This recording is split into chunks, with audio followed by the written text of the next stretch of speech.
So, with the release of the Final Fantasy VII Remake, there's been someone on my mind recently that I just can't seem to stop thinking about. And that someone is this guy. Drag our asses all this way. This is the welcome we get.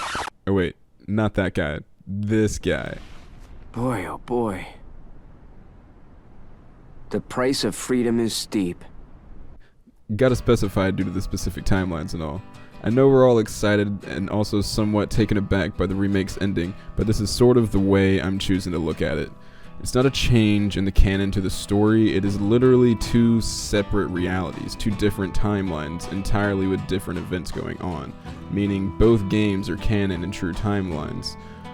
What happens in the remake doesn't negate what happened in Crisis Core, and what I'm here to discuss today is this timeline, the one from Crisis Core, the one that we've come to know since the game's release in 2007.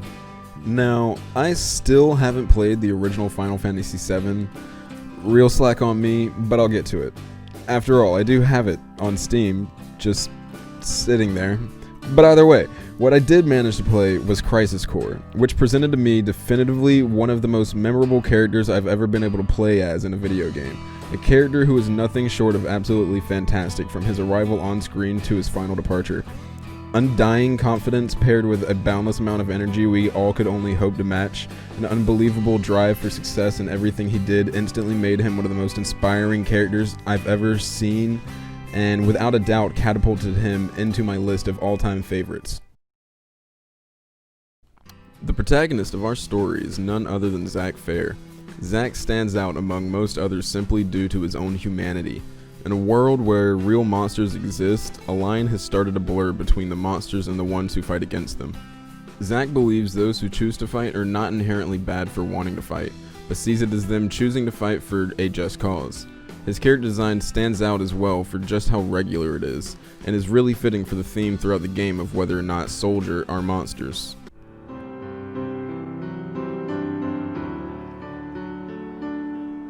Soldier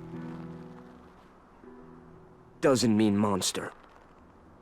Though he still has the long spiky hair of most Final Fantasy characters, the rest of his design stands out for how simple it is amongst many other icons of the Final Fantasy series. His outfit is that of a soldier member, a work uniform of sorts that all other members of soldiers, save for a few others, wear.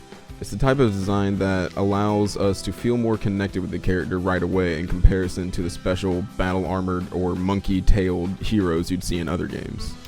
While Zack has always dreamed of being a hero, and has worked hard to achieve that goal in any way he can, the events throughout Crisis Core truly push him to his limits. Though when things go out of control and he's unable to really do anything about what's happening, he never fails to keep pushing forward and trying to resolve the situation. Even despite having his ideals and beliefs constantly questioned to his face, he holds on to them and the good he believes they can bring in the right hands. And when his trust in his friends and humans in general is tested, he never stops believing in them, trying to find a way to save them from the personal struggles they all thrust into his lap time and time again. So, while away on a mission, Zack runs into his mentor Angeal, who along with some other members of Soldier had gone rogue, and it is here that he learns the truth of Angeal's past. Due to being born from experimentation, Angeal believes himself to be a monster.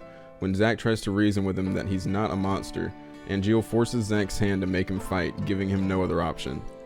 Cutting down his own mentor not only in self-defense, but also as an answer to his mentor's final wish to die in battle with honor was probably the hardest thing Zack had ever had to do.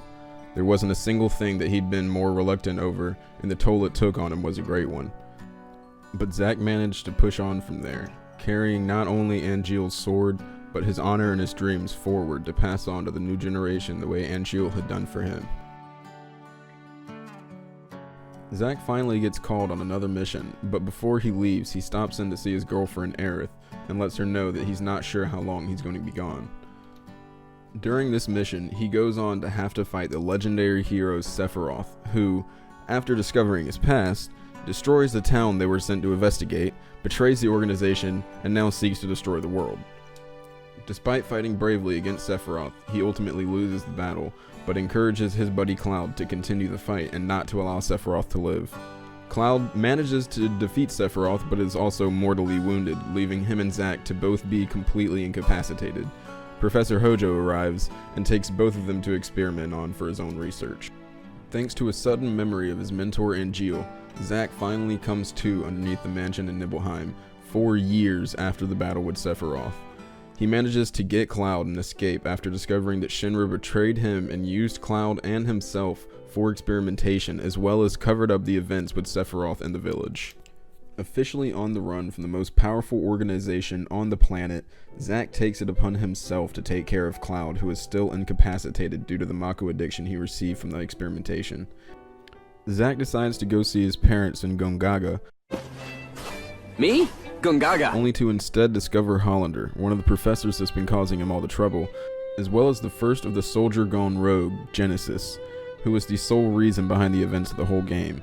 Zack finally decides to put an end to Genesis himself, which he finally manages to accomplish. Now having saved the planet from Genesis, Zack sets out to find his girlfriend, who for the last 4 years has written him over 89 letters. Unfortunately, still being that they're fugitives of Shinra, an army eventually stops him a bit short of his goal. Entirely determined to ensure that Cloud lives, Zack risks everything, facing the entire army on his own.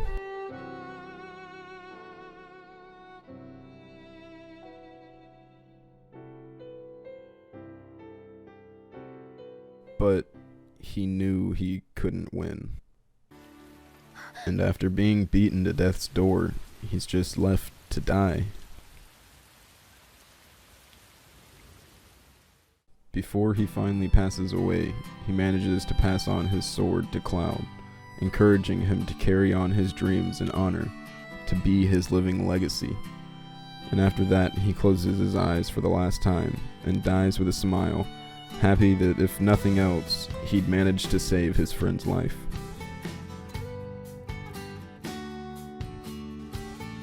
And after all of that, after the entire events of the game have played out, as Zack goes to pass into the live stream, he asks the player just one question. Hey, would you say I became a hero?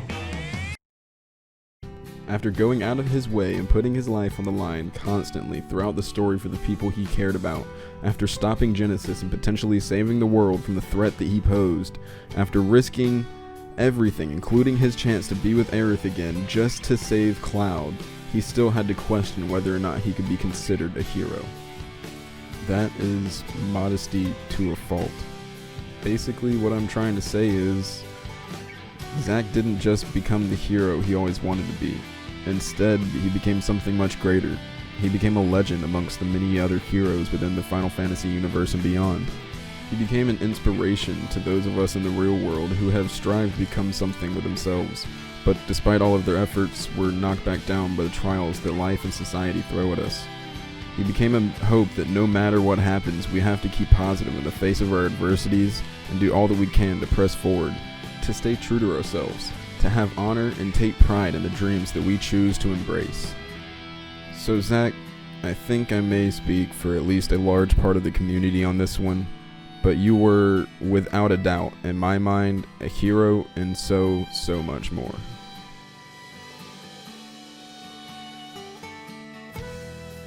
Alright, so thanks for sticking around everyone and for watching up to this point. I really appreciate it, and I just wanted to say one last thing before it's over. It'll stay a black screen because I'm a bit too lazy to edit any extra at this point, so just bear with. So these days, with all our superhero movies and fantasy stories and Zack fairs, I feel the idea of what a hero is can become misconstrued in some people's minds. Not every act of heroism is about self-sacrifice or entering a battle to save the day or save lives like in our favorite fantasies. I think it's important to remind people every now and then of different acts of heroism we can all commit in our daily lives that in their own way may be enough to save a life. Whether you're simply extending a helping hand to someone you care about, or surprising someone that's feeling down with a small gift to boost their mood and let them know that there's people out there who care about them. Remembering to show genuine kindness and appreciation for people who regularly have to deal with overly rude people during their workday. To be the heard voice speaking up for the countless voices that are constantly neglected and ignored across the globe every day. To be the one supporting person in another person's endeavors that may not nearly seem as important to you as it does to them, There's so many ways we can all be a hero to others and give inspiration to keep pushing forward against the odds. Even small acts like these can be seen as heroic to others. We just have to remember that it's up to us to put that effort in and make the difference. So, yeah, that's about it, and thanks for listening, and have an awesome day, everyone.